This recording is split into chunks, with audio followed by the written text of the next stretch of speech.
Ya, adik-adik, selamat datang kembali di pelajaran PKN ya.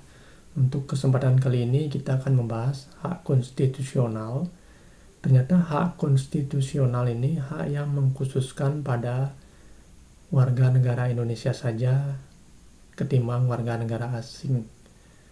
Nah, seperti apa pembagian hak-hak tersebut ya, agar lebih jelas. Ini saya bacakan dulu, nanti baru diperjelas lagi ya. Saya bacakan dulu. Hak asasi manusia tertentu yang hanya berlaku sebagai hak konstitusional bagi warga negara Indonesia saja. Jadi warga negara Indonesia saja yang hak ini ya. Jadi tidak mengutamakan warga negara asing. Nah, seperti apa hak tersebut? Saya bacakan.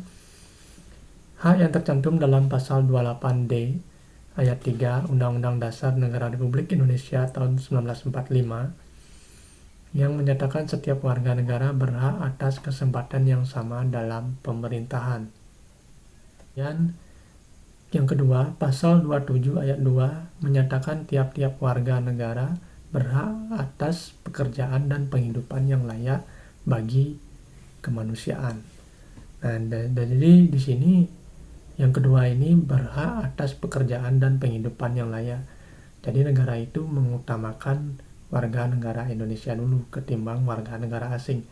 Maksudnya begini ya, warga negara asing boleh saja datang ke Indonesia berkunjung ataupun menetap, itu pun tidak boleh terlalu lama ya, ada aturannya juga. Biasanya pakai visa ya. Jadi di sini negara lebih mengutamakan warga negara Indonesia lah yang lebih mendapat pekerjaan yang layak di negerinya. Nah, seperti itu sesuai aturan ya. Boleh saja orang asing tersebut bekerja, tapi negara itu lebih mengutamakan orang dalam negeri dulu ketimbang orang asing. Jadi orang asing yang bekerja di Indonesia ini dibatasi oleh negara. Nah, seperti itu secara teori dulu ya, seperti itu. Nah, jadi di sini juga ditulis, turis asing dilarang memanfaatkan visa kunjungan untuk mendapat penghidupan atau imbalan dengan cara bekerja di Indonesia selama masa kunjungannya itu. Jadi orang asing ini tidak boleh memanfaatkan visa kunjungannya ternyata di Indonesia bukan untuk berkunjung tapi malah bekerja. Nah, seperti itu ada aturannya ya. Jadi orang asing itu dibatasi untuk bekerja. Nah, ternyata apa yang dijelaskan tadi itu juga sudah diperkuat oleh pasal 28D ayat 2 Undang-Undang Negara Republik Indonesia tahun 1945. Itu bunyinya menentukan setiap orang berhak untuk bekerja, terutama orang dalam negeri, bukan orang asing. Nah, seperti itu ada hak-hak sebagai warga negara yang ternyata pemerintah memberikan kekhususan atau keutamaan pada penduduk dalam negeri ketimbang orang asing ya. Nah, seperti itu. Oke, kita lanjutkan lagi pasal yang tadi ya, yang sesuai hak konstitusional. Kemudian ada pasal 27 ayat 3 berbunyi setiap warga negara berhak dan wajib ikut serta dalam pembelaan negara.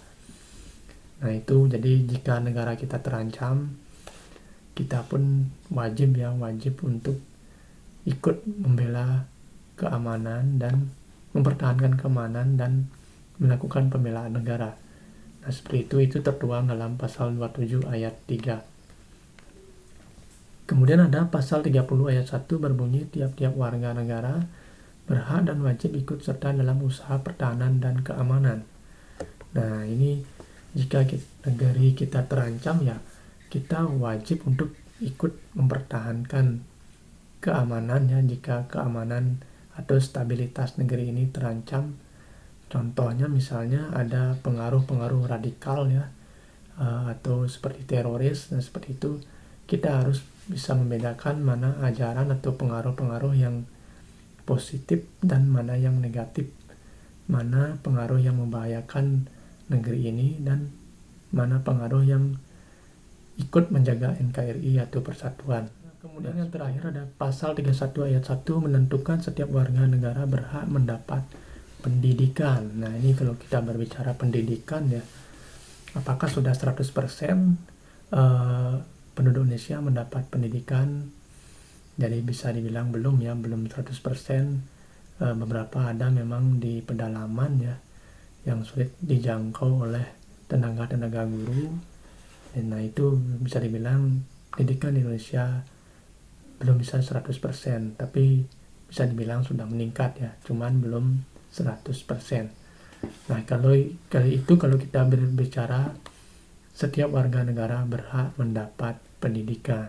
Ada sedikit tambahan adik-adik, ini ada materi tambahan, hak warga negara untuk menduduki jabatan-jabatan yang diisi melalui prosedur pemilihan. Nah, ternyata kita juga mendapat hak untuk menduduki sebuah jabatan tapi melalui pemilihan, misalnya gubernur, bupati, presiden, wapres, nah seperti itu, tapi melalui pemilihan ya, atau pemilu.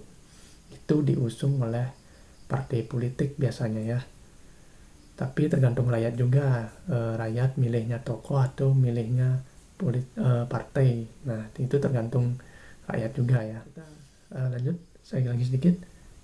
Terakhir, hak warga negara untuk diangkat dalam jabatan-jabatan tertentu seperti Tentara Nasional Indonesia, Polisi Negara, Jaksa. Nah, kita juga mendapat hak untuk menjadi tentara atau berkecimpung dalam pembelaan negara. Nah, seperti itu ya. Oke, ini biar tidak terlalu panjang videonya, ini sudah 7 menit. Saya akan kasih tugas ya.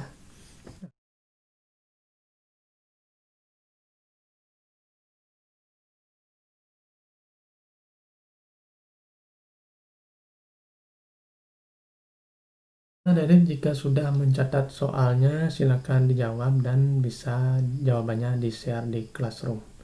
Oke, terima kasih sudah menyimak. Sampai jumpa di pelajaran atau pertemuan melalui daring ini ya, di pertemuan berikutnya. Oke, terima kasih.